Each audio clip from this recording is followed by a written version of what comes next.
Hello guys, murang niabot ng parcel sa akong anak. Surprise na ako sa iyang graduation. Kaning bunso na ako. Tanaw na to siya reason. Buot-buot ka. Buot ka. Bre. Di bila kinahinayi. Diri sa kuan. Tugaya pod ay. Gatong tanaw na gyud sana.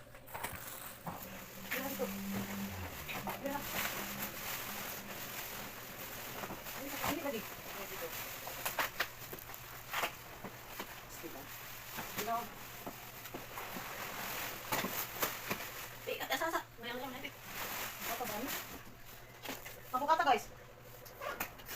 TV siguro ni. Kita kasi sila. Naiya ha kay basin ma-doubt ang screen.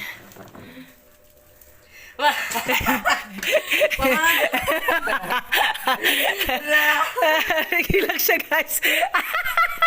Nagilak siya. Ingilak siya guys. Oh, diba? Muna yung pangandoy guys. Nangilak siya guys. Ingilak siya guys.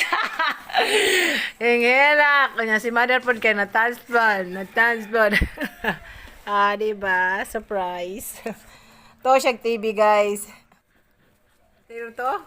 Nyo sa may istorya ni mo sa Pilipinas. Ang lipayan niya bay.